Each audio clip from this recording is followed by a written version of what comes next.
సర్వ శరీరాత్మలకు దేవుడైన ఆ పరమాత్ముడికి, సకలాశీర్వాదాలకు కారణభూతుడైన ఆ దేవదేవునికి, సర్వములో సర్వము తానై సర్వ సృష్టిని కలగజేసి సర్వేశ్వరుడుగాను పరమేశ్వరుడుగాను పరమాత్ముడుగా కూడా నిత్యము సమస్త మానవుల చేత స్తుతింపబడుతూ ఆరాధింపబడుతున్నటువంటి మహాదేవుడైన మన కన్న తండ్రికి, ఆయన ప్రియకుమారుడు, ఈ లోక రక్షకుడు, మనుషులందరికీ ప్రభువుగా నియమింపబడినటువంటి క్రీస్తు యేసు ద్వారానే పరిశుద్ధాత్ముని యొక్క సహాయ సహకారములతో మనందరి తరపున వేవేల కృతజ్ఞతాస్తుతులు స్తోత్రాలు సమర్పిస్తూ ఉన్నాను. దేవుని ప్రియకుమారుడు, మనందరి పాప విమోచకుడైనటువంటి యేసుక్రీస్తును అంగీకరించి ఆయన నామములోనికి బాప్తిసం పొంది ఆయన రాజ్యాన్ని మనకు తెలిసిన ప్రాంతం, మీకు తెలిసిన ప్రాంతం అంతా విస్తరింపచేయాలని ఆశపడి ఇక్కడికి వచ్చిన ఈ వాక్యాన్ని వింటున్న అందరికీ ప్రభువైన యేసుక్రీస్తు నామములోనే నా వందనాలు, శుభములు తెలియచేస్తూ ఉన్నాను. క్రీస్తునందు ప్రేమైన దేవుని వారలారా, అన్ని రాష్ట్రాలలో ఉన్నటువంటి మ్యాక్సిమంగా ఇండిపెండెంట్ చర్చెస్, కొన్ని మరి ఆర్థోడాక్స్ లేదా మాదే పెద్ద చర్చ్ అనుకున్న వాళ్ళలో కొందరు, ఆరాధన విషయంలో కొన్ని సంఘాలు సమయపాలన చేస్తున్న శుభకార్యాలు అశుభకార్యాలు ఏవైతే ఉన్నాయో వాటి విషయంలో అనేక మంది సమయాన్ని పాటించక అనేకుల చేత విమర్శలకు గురవడం చూస్తున్నాం.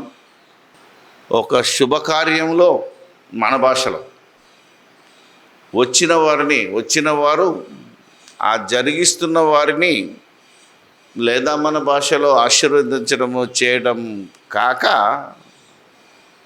సమయాన్ని దుర్వినియోగం చేసినందుకు తిట్టుకొని, బయటికి తిడితే మామూలుగా ఉండదు కనుక లోపల తిట్టుకొని కొన్నిసార్లు ఆకలితో ఇంటికి వెళ్ళిపోయిన సందర్భాలు ఉన్నాయి. అవునా కాదా అనేది కనుక మనం ఆలోచన చేస్తే అద్భుతంగా ఉంటుంది. దేవుడు కాలము విలువను, సమయ పాలనను గురించి క్రైస్తవులైన మనకు ఎంత చక్కగా మాట్లాడాడు అంటే, ఒకసారి ఎఫెసీయులకు రాసిన పత్రిక 5వ అధ్యాయము 15-16 వచనాలను కనుక మనం చదివితే, దినములు చెడ్డవి కనుక మీరు సమయమును పొనియక సద్వినియోగము చేసుకొనుచు అజ్ఞానుల వలె కాక జ్ఞానుల వలె నడుచుకొనున్నట్లు జాగ్రత్తగా చూసుకొనుడి. ఇందు నిమిత్తము మీరు అవివేకులు కాక ప్రభువు యొక్క చిత్తమేదో గ్రహించుకొనుడి అంటున్నాడు. So wonderful lord. క్రైస్తవ ప్రపంచానికి దేవుడిచ్చిన ఒక అద్భుతమైన కానుక ఏంటంటే సమయం, టైం. మన భాషలో చాలామంది ఏమంటారంటే టైమ్ ఈజ్ మనీ. సమయాన్ని మన వాళ్ళు చాలామంది కేర్ చేయట్లేదు. ఉదయం నువ్వు పలానా టైంకు ఆరాధన అన్నాం అనుకోండి, ఆమె అనేసరికి మేము వస్తాం అనే స్థితిలో చాలా సంఘాలు ఉన్నాయి. అమ్మ మంచిగా రండి, పరిశుద్ధంగా రండి అని ఒకవేళ మనం చెప్పినాం అనుకో, పరిశుద్ధత అనేది పై రూపం చూసుకొని స్నానం చేసుకొని బట్టలు ఇస్త్రీ చేసుకొని చర్చికి వస్తున్నారు తప్ప, పరిశుద్ధత అనేది హృదయంలో ఉండాలి. పరిశుద్ధమైన అలంకరణ అంటే మీ క్రియల చేత మిమ్మల్ని అలంకరించుకొని దేవుణ్ణి ఆరాధించటానికి, దేవుణ్ణి ప్రార్థించటానికి రండి అని అడిగితే సమయం అంతా దానికే. ఒక పెళ్ళికి వెళ్తే పెళ్ళి కూతురు వలె అలంకరింపబడి అనే మాట చూసేసరికి ఈ అలంకరణకు వెళ్ళిపోయి, మనకు పెళ్ళికి వెళ్తే అమ్మాయిని మేకప్ చేయడానికి ఒక కంపెనీ నుంచి 10 మంది వచ్చారండి. మొత్తం డ్రెస్ కోడ్ వేసుకొని వచ్చారు. వాళ్ళకి ఇచ్చిన సమయము ఆ పెళ్ళి దగ్గరికి వచ్చి దాన్ని సమయానికి ఇస్తే ఎంత బాగుండేది అనుకున్నా, ఈరోజు చెవిటోడి ముందు శంఖం ఊదినట్టుగా ఉంది పరిస్థితి. అందుకే నిజమైన దేవుడు మన ఇర్మియాలో చదువుకున్నాం మనం. ఎవరయ్యా అంటే 10వ అధ్యాయం 10వ వచనం చూస్తే, యెహోవా ఐ యామ్ ద ఐ, ఉన్నవాడను అని ఎప్పుడు అడిగినా అనేవాడైన ఆ దేవుడు, ఆయనే జీవము గల దేవుడు, సదాకాలము ఆయనే రాజు, ఆయన ఉగ్రతకు భూమి కంపించును, జనములు ఆయన కోపమును సహించలేరు అంటున్నాడు. అంటే నిజమైన దేవుడు, నిత్యజీవమైన దేవుడు, జీవము గల దేవుడు ఈ సకల చరాచర ప్రకృతిని కలగజేసి అందులో జీవాన్ని, జీవరాశులకు ఊపిరిని, మనకు తనలో ఉన్న ఆత్మను దయచేసిన ఆ దేవాది దేవుడు తన పిల్లలైన వారికి, ఒకప్పుడు ఇశ్రాయేలీలకు కూడా తనను ఎలా ఆరాధించాలి, తన దగ్గరికి ఎప్పుడు రావాలి, తనను ఎలా మహిమపరచాలి అనడానికి కూడా ఆయన వారి కోసం, ఈ లోకంలో ఉన్న మనుషులందరి కోసం ఏం సృష్టించాడు? అపోస్తుల కార్యాలు 17వ అధ్యాయము 26, మరియు యావత్తు భూమి మీద ఆరిన నేల కనబడుతున్నటువంటి ప్రదేశంలో, అంటే బతకడానికి, జీవించటానికి ఆయన ఒకే ఒకడైన ఆదాము నుండి ప్రతి జాతి మనుషులను పుట్టించి, వారు ఒకవేళ ఆ దేవుణ్ణి తడవులాడి కనుగొందురేమో అని ఆయనను వెతుకు నిమిత్తమే నిర్ణయ కాలములలో వారి నివాస స్థలం యొక్క పొలిమేరలు, అంటే నువ్వు నేను అడక్కముందే మనం ఎలా బ్రతకాలి, మనం ఎలా ఈరోజు భూమి మీద జీవించాలి, జీవించిన ప్రతిరోజు జీవము గల దేవుణ్ణి ఎలా జ్ఞాపకం చేసుకోవాలి, ఆయన పని ఎలా చేయాలి అనే వాటి గురించి మనము పుట్టకముందే, ఆదాము అనే జీవి పుట్టకముందే ఏం చేశాడు? మనకు నిర్ణయ కాలములను మన నివాస స్థలం యొక్క పొలిమేరలను ఏర్పాటు చేసుకుంటే, దేవుని నమ్మిన ప్రజలు గుడ్డోళ్ళుగా ఉండి తడుముకోకుండా, అవునా కదా, మామూలు నేత్రాలు కావచ్చు, మనోనేత్రములతో కూడా దేవుణ్ణి వెతకాలని మనకంటే ముందు ఎన్నో రోజు ఈరోజు ఈ సూర్య చంద్ర నక్షత్రములను కలగజేసింది. ఆలోచన చేయండి. 4వ దినమా 3వ దినమా? జాగ్రత్తగా దేవుని గ్రంథాన్ని చదివితే నీకు కాలము, సమయము అవసరం గనుక, నీ బ్రతకడానికి నీకు ఆయుష్నిచ్చాడు గనుక, వీటన్నిటినీ దేవుడు ముందుగా నువ్వు అడక్కముందే ఈ భూమిని, ఆకాశాన్ని, జలములను, మనం తినడానికి ఆహారాన్ని, చాలామంది అనుకుంటారు 3వ దినాన వృక్షాలు వచ్చాయి, 4వ దినాన సూర్యుడు వస్తే ఎలా కుదురుతుంది అని అన్నారు. కానీ భూమి మీద వెలిగించుటకు, భూమి మీద మనుషులు బ్రతకడానికి, జీవరాశులు ఏదైతే ఈ చెట్లు చేమలు బ్రతకడానికి దేవుడు సూర్యుని చంద్రుడిని ఇచ్చి మనకు కాలములను, సమయాలను నిర్ణయించాడు ఆయన. అంటే సూర్యుడు ఎందుకున్నాడు, చంద్రుడు ఎందుకున్నాడు, నక్షత్రాలు ఎందుకున్నాయి అంటే మనము సరిగ్గా ఈ భూమి మీద జీవనం అనగా ప్రయాణము చేయడానికి, యాత్ర చేయడానికి ఉన్నాయి. కానీ సృష్టి పుట్టినప్పటి నుంచెల్లి అంటే ఒక సూర్యుడు కలగజేసినప్పటి నుంచి, చంద్రుడు కలగజేసినప్పటి నుంచి ఇంతకాలము సూర్యచంద్రులు వాటి వాటి కట్టడలను అతిక్రమించలేదు. పగటికి పగలు, రాత్రికి రాత్రి మనకు బోధ చేస్తూ మనల్ని క్షేమంగా ఉంచటానికి అవి ఎంత ప్రయాసపడుతున్నాయో మనం ఆలోచన చేస్తే మనం మాత్రం సమయాన్ని ఏం చేస్తున్నాం?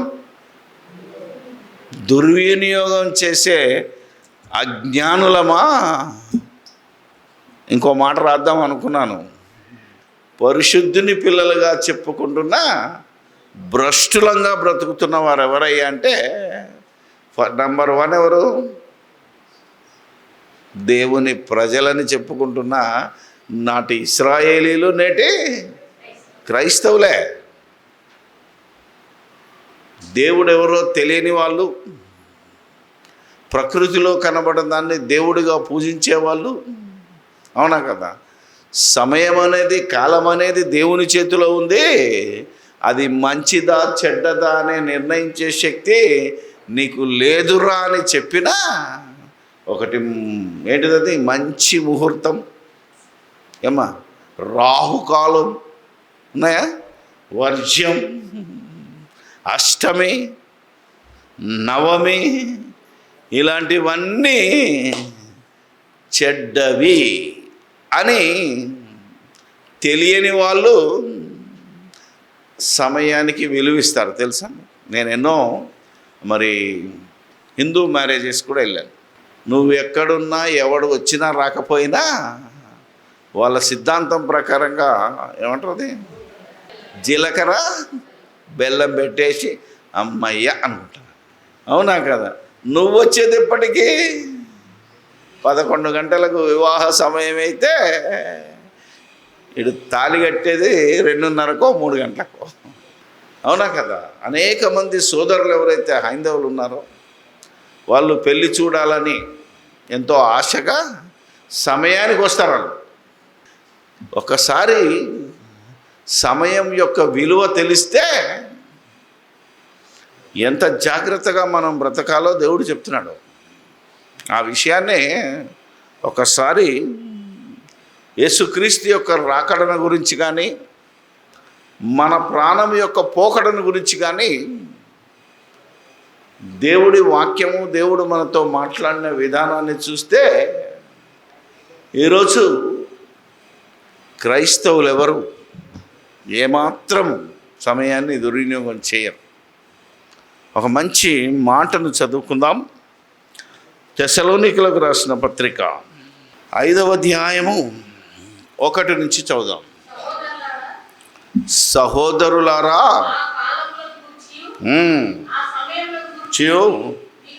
మీకు వ్రాయా. ఎందుకంటే సమయాన్ని, కాలాన్ని ఎందుకు నిర్ణయించాడో మొట్టమొదటి నుంచి చెబుతూనే వచ్చాడు. ఏ కాలంలో ఒక ఇశ్రాయేలు కాలాన్ని తీసుకుంటే వారిని నియామక కాలాలు, నిర్ణయ కాలాలను కనుక మనం ఆలోచన చేస్తే ఏ రోజు నువ్వు ఆరాధన చేయాలి, ఏ రోజు పండగ చేయాలి, ఏ రోజు విశ్రాంతి తీసుకోవాలి, అన్నీ ఖచ్చితంగా స్ట్రిక్ట్గా ఫాలో చేయించాడు వాళ్ళతో. అది లేవికాండము 23వ అధ్యాయం 24వ అధ్యాయంలో ఉంటుంది. మీరు వెళ్ళి చదువుకోండి.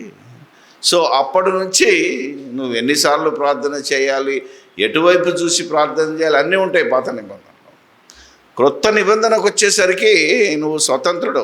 ఆనాటి ఆ విధిరూపకమైన ఆజ్ఞల నుంచి దేవుడు నీకు విడుదలనిచ్చి నిన్నేమన్నాడు? దేవుడు ఆత్మ కనుక ఆయన ఆరాధించువారో అసలు సమయమే చెప్పలే. అవునా కదా? ఇక్కడ సమయానికి, స్థలానికి ప్రాధాన్యత లేదు ఇప్పుడు. ఎందుకంటే మీకు తెలుసు కదా, ఆల్రెడీ ఆనాటి ఇశ్రాయేళ్లకు దేవుని విలువ, దేవుని కాలము విలువ తెలుసు కనుక ఈ కాలం యొక్క విలువను, కాలాన్ని దేవుడు ఎవరి చేతిలో పెట్టుకున్నాడంటే యేసు ప్రభు చేతికి కూడా ఇవ్వలేదు. యేసు ప్రభుకు సర్వాధికారం ఇవ్వబడిందని చెప్పబడినా ఆయనకు కాలం మీద అధికారం లేదు. ఎందుకంటే కాలాన్ని, సమయాన్ని తండ్రి తన స్వాధీనంలో ఉంచుకున్నాడు. అంటే యేసుక్రీస్తును ఎప్పుడు ఈ లోకానికి పంపాలా, మొదటిసారి ఎప్పుడు పంపాలా అది తన చేతిలోనే పెట్టుకున్నాడు. రెండవసారి ఎప్పుడు పంపాలా, నువ్వు ఎప్పుడు వస్తావా అంటే నేను ఎప్పుడు వస్తానో నాకే తెలియదు, నా తండ్రి చేతిలో ఉందన్నాడు ఆయన. అంటే ఏదైతే విలువైనదో, ఏదైతే మన జీవితానికి ముఖ్యమైనదో దాన్ని దేవుడు తన స్వాధీనంలో ఉంచుకున్నాడు. ఎందుకంటే ఆయన స్ట్రిక్ట్గా ఉంటాడు, భీకరుడు, భయంకరుడు. ఆయన కోపాన్ని కనుక మనం ఆలోచన చేస్తే తట్టుకోలేము. పవర్ క్రీస్తు చేతిలో ఉంది కనుక బతికిపోయాము. అర్థమైందా లేదా? అదే ఇప్పటికీ దేవుని చేతిలో ఉన్నట్టయితే మనమందరము ఇలా కూర్చునే వాళ్ళం కాదు, ఈరోజు ఇంత దారుణాలు, మారణకాండాలు జరిగేవి కావు. ఆయన దీర్ఘశాంతముతో అనేక మందికి సమయం ఇస్తున్నాడు.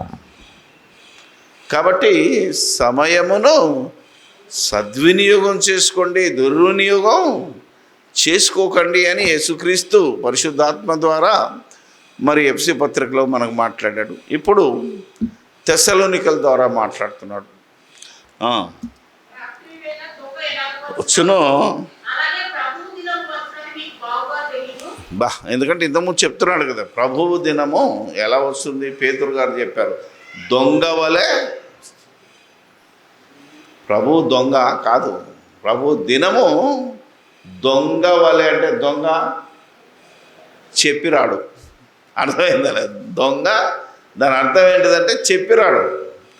ఏ టైంకు దొంగ వస్తాడో, ఊర్లో దొంగలు పడుతున్నాడు అనుకో, ఏం చేస్తాం మనం? అవునా కదా? టీం ఏర్పాటు చేసుకొని కర్రలుచ్చుకొని ఈ టైంకి వస్తాడని ఎక్స్పెక్ట్ చేసి మెలుపుతోటి తర్వాత పంటావా? ఏ జామున దొంగ వచ్చాడో నీకు తెలియదు కనుకనే మీరు మెలకువగా ఉండు అన్నాడు. మెలకువగా ఉండడం అంటే నిద్రపోకుండా ఉండమని అర్థం. ఇక్కడ 24/7.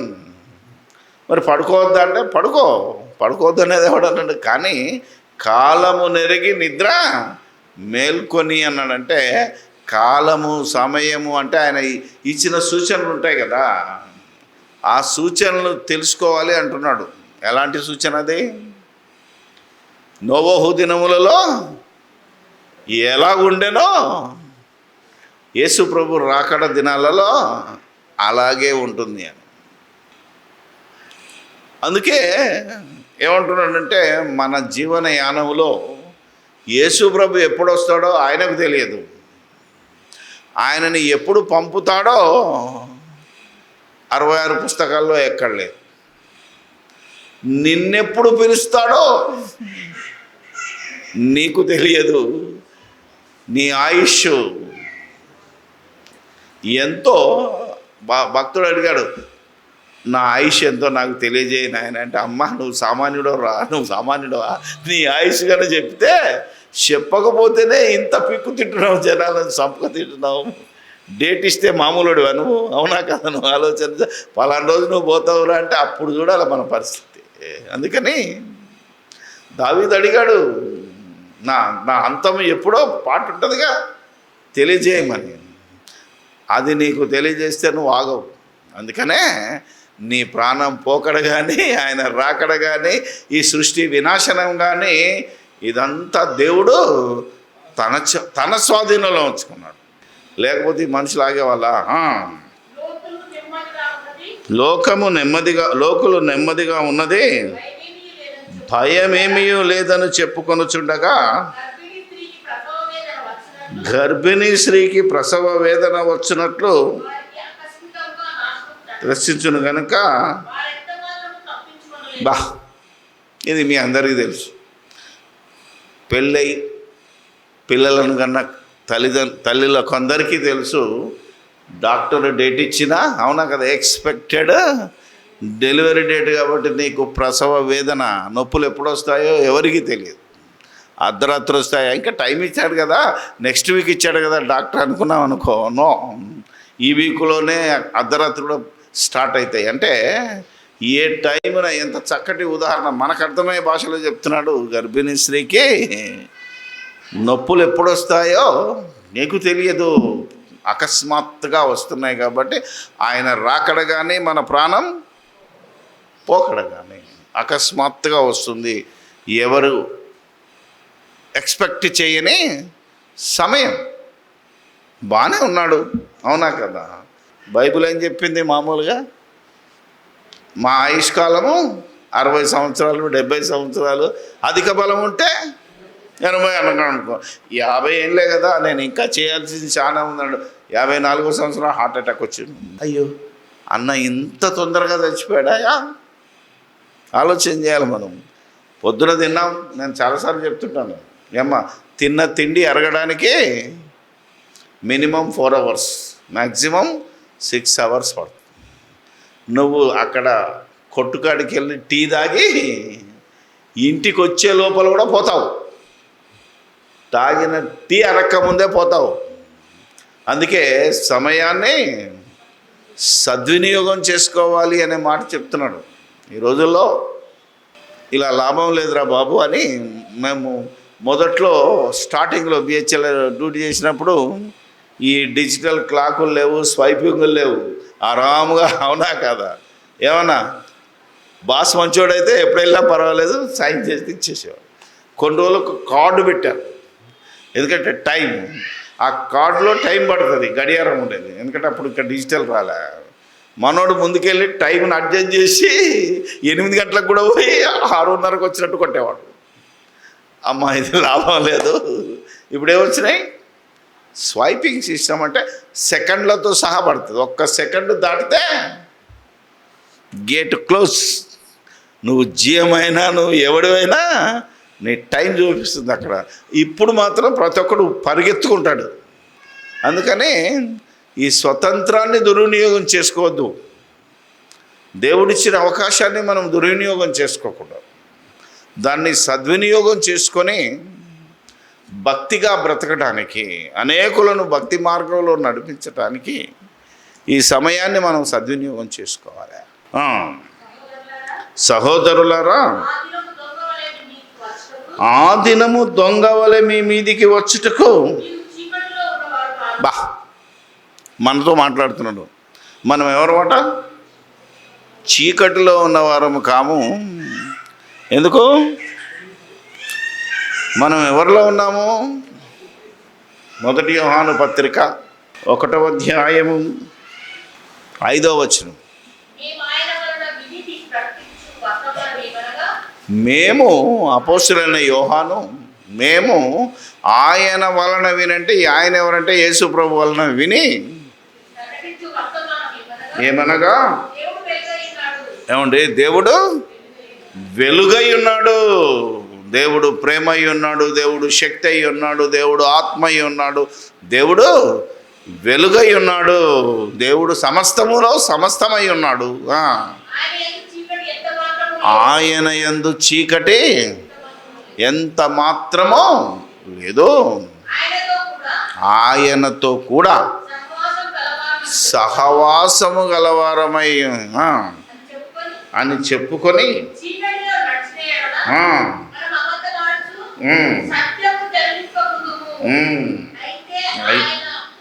లో ఉన్న ప్రకారము బా ఉన్నాము. ఎందుకంటే దేవుడు వెలుగై ఉన్నాడు, దేవుని కుమారుడైన యేసుక్రీస్తు ఈ లోకానికి వెలుగై ఉన్నాడు. అంటే మనకు వెలుగై ఉన్నాడు. దేవుడు సమస్తానికి వెలుగై ఉన్నాడు. యేసుక్రీస్తు ఈ లోకాన్ని, అనగా లోకంలో ఉన్న మనుషులను వెలిగించుటకు, వెలుగులో నడిపించుటకు ఈ భూమి మీదకి వచ్చాడు, దేవుని చేత పంపబడ్డాడు. ఇప్పుడు అందుకే తెస్సలోనికలకు వచ్చరికి ఏమంటాడు? మనము చీకటిలో ఉన్నవారము కాము, ఎవరము? వెలుగులో ఉన్నవారు. రాత్రి పడుకున్నా క్రీస్తులో ఉంటాం, రాత్రి చీకట్లో ఉన్నా మనం వెలుగులో ఉన్నవారమే. పగలేదో వెలుగులు, ఈ సూర్య చంద్ర ఈ వెలుగులు మనకు పనికిరావు ఇప్పుడు. ఎందుకంటే ఒక్కసారి నువ్వు రక్షణలోనికి వచ్చి యేసుక్రీస్తును దేవుని కుమారుడని నమ్మి బాప్తిసం తీసుకొని సంఘములోనికి వస్తే ఈ సూర్యుడు మనకు అక్కర్లేదు. మనకెవరు వెలుగు సంఘములో? యేసుక్రీస్తు వెలుగై ఉన్నాడు, దేవుడే వెలుగై ఉన్నాడు. ఇక మనకు సూర్యచంద్ర నక్షత్రముల వెలుగుతో పని లేదు. దేనికి? పరలోకం వెళ్ళటానికి, పరలోక రాజ్యంలో మనం ఉండటానికి ఆ సూర్యుడి యొక్క వెలుగు మనకు అక్కర్లేదు. యెషయా గ్రంథం 60వ అధ్యాయము 19వ వచనం. యెషయా గ్రంథం లాస్ట్ వీక్ చెప్పాను, ఇది గుర్తుందా మీకు? నీకు వెలుగుచుడు అంటే లోకానికి వెలుగుచుడు. నీ సూర్యుడు అంటే నీతి సూర్యుడైన యేసుక్రీస్తు.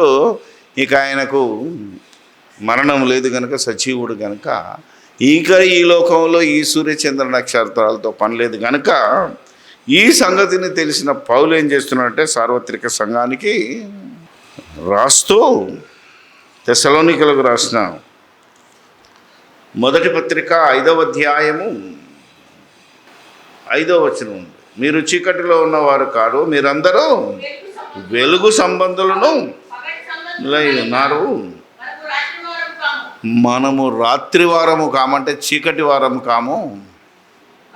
యేసుక్రీస్తును నమ్మని వారు చీకటి సంబంధులు, యేసుక్రీస్తు దగ్గరికి వచ్చిన వాళ్ళు వెలుగు సంబంధులు, అంటే దేవుని కుమారులు, దైవములు. ఒక ఇతరుల వల్ల నిద్రపోక అంటే ఈ నిద్ర కాదు, ఈ నిద్ర నువ్వు పోవాలి. ఇప్పుడు ఆరోగ్యంగా ఉండాలంటే డాక్టర్ ఏం చెప్తున్నాడు? ఖచ్చితంగా 8 గంటలు నిద్రపోవాలి. నిద్ర తక్కువైతే రోగం వస్తుంది. ఈ నిద్ర గురించి కాదు. నిద్ర అంటే దేనికి సూచన? మృతులకు, చావుకు సూచన. అంటే జీవించుచున్నావన్న పేరు మాత్రమే ఉంది, కానీ నువ్వు మృతుడవే, సచ్చినోడివే, నిద్రించినోడివే. కానీ ఆ నిద్రలోనికి వెళ్ళక, అలా నిద్రపోక ఎవ్రీ మినిట్ యాక్టివ్గా ఉండాలి. ఎప్పుడు ఎందుకంటే ఏ జామున నా ప్రభు వచ్చునో మనకు తెలియదు కనుక కుదురు.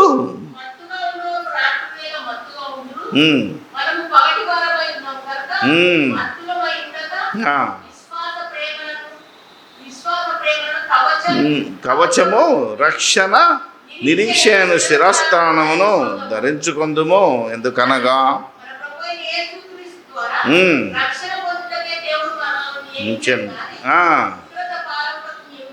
లేదు, మనము మేలుకొని ఉన్నను.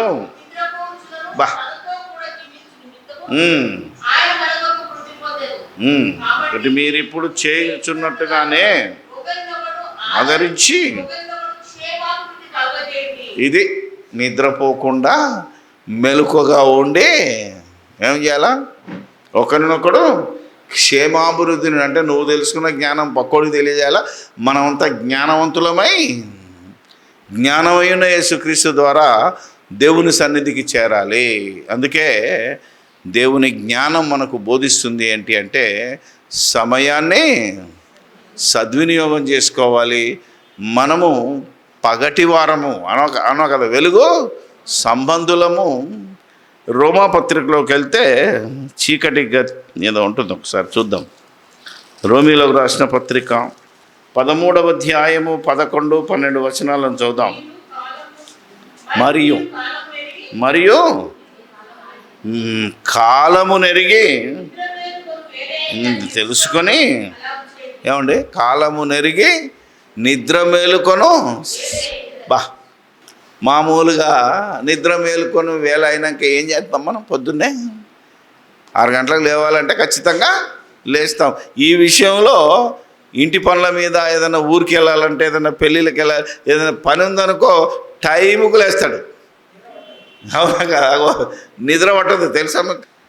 ఇప్పుడు కనుక మన బాడీ, నిజంగా చెప్తున్నాను, మన బాడీలో క్లాక్ ఉన్నది. కరెక్ట్గా మనం అనుకుంటే ఆ టైంకి మనల్ని లేపుతుంది కూడా. మనమే ఇటు అటు దొరికి ఏం పడుకుంటాం, కానీ బాడీ క్లాక్ ఉంటుందా? ఏమంటున్నాడు? కాలము నెరిగి నిలైనదని తెలుసుకొని చేయుడి. ఇప్పటికంటే చూసావా, జస్ట్ విత్ ఇన్ విశ్వాసులు ఎప్పుడయ్యారు అంటే యేసుక్రీస్తు మరణించిన తర్వాత పెంతెకొస్తే అనే పండగ దినాన్ని అయ్యారు. ఆ పండగ దినం తర్వాత కొన్ని సంవత్సరాలకే చెప్తున్నాడు పౌలు, మనము విశ్వాసులమైన దానికంటే. ఇప్పుడు చెప్పండి, మీరు బాప్తిసం తీసుకొని ఎన్ని రోజులైంది? అవునా? ఎన్ని రోజుల నుంచి మీరు దివారాత్రులు ధ్యానిస్తున్నారు? ఎన్ని రోజులు ఆయన రాజ్య సువార్తను ప్రకటించడానికి పరిగెత్తారు? అవునా? రోజు రోజుకు మనం రాటు తేలాలి, కానీ దేంట్లోకి రాటు తేలుతున్నాము? బ్యాక్ సోమరులు అవటానికి. ఏం చెప్తాంలే, ఏం పోతాంలే. అవునా కదా? ఆలోచన చేస్తే రాత్రి చాలా గడిచి బా చాలు పగలు. ఇదేంటండి, రాత్రి చాలా గడిచి పగలు అంటే ఒక దినానికి ఏముంటుంది? రాత్రి పగలు ఉంటుంది. ఇప్పుడు ఈ సృష్టి పుట్టినప్పటి నుంచి వెళ్ళి, అవునా కదా, ఇశ్రాయేలును బట్టి రాత్రి ముందు వస్తుంది కనుక ఆయన రాత్రి గడిచి పగలు ఎప్పటి నుంచి? ఒక రాత్రి అన్నాడు తప్ప రాత్రులు అనలే.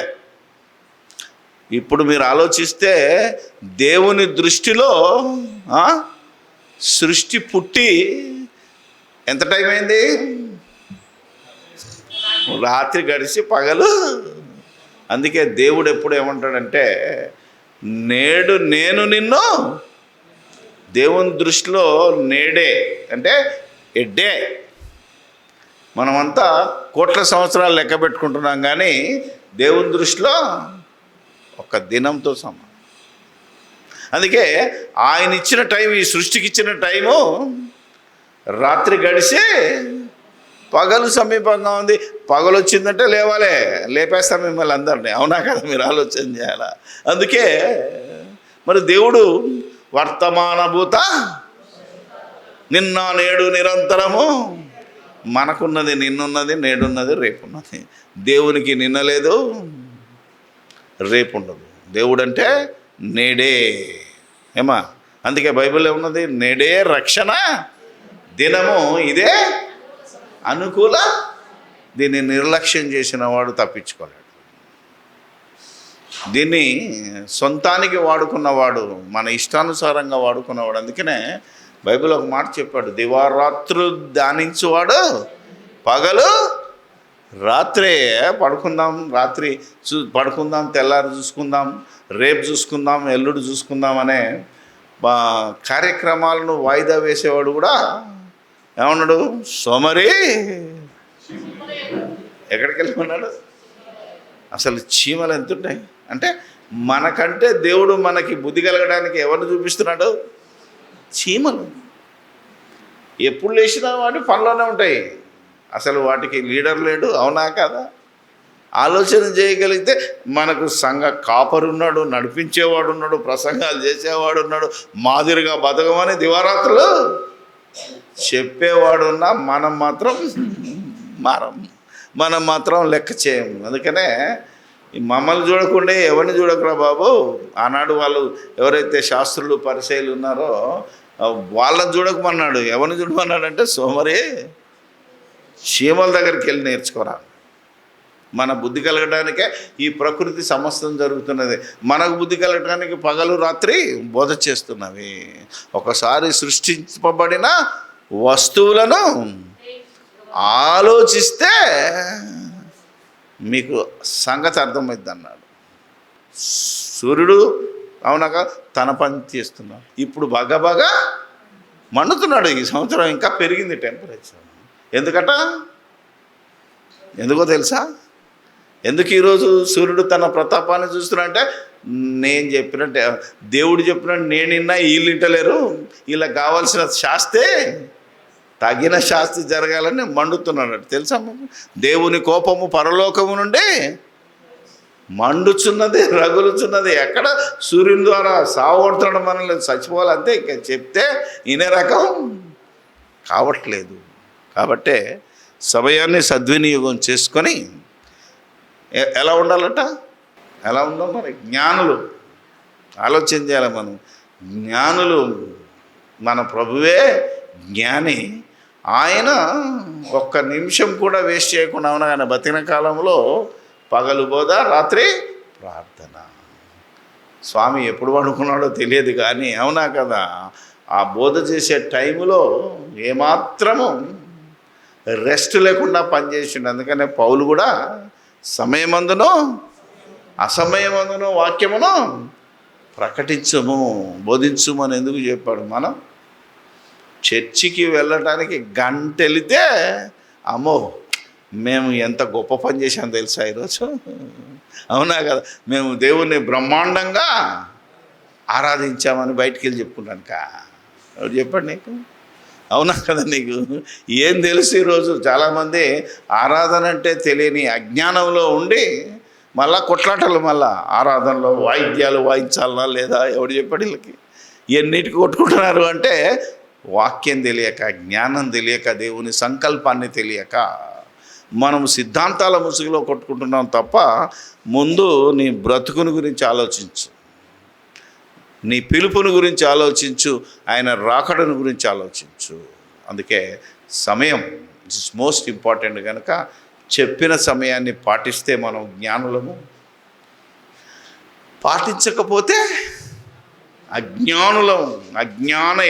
ఇంకా ఉన్నాయి, సూపర్లేటివ్ డిగ్రీస్ ఉన్నాయి కానీ అవునా కదా, ఆలోచన చేస్తే ఆ అగ్రేశ్వర్లం అవుతాం. అలాంటి పేరు తెచ్చుకోకుండా ప్రార్థన చేసుకో. పరిశుద్ధుడైన మా తండ్రి, పరలోకమందును దేవా, మోకరించిన మా అందరిలోనూ, మోకరించకపోయినా అందరిలోనూ అందరిగా ఉన్న పరమ తండ్రి, మీకు స్తోత్రాలు చెల్లిస్తూ మేమేమై ఉన్నామో మీ కృప అయి ఉన్నాము దేవా.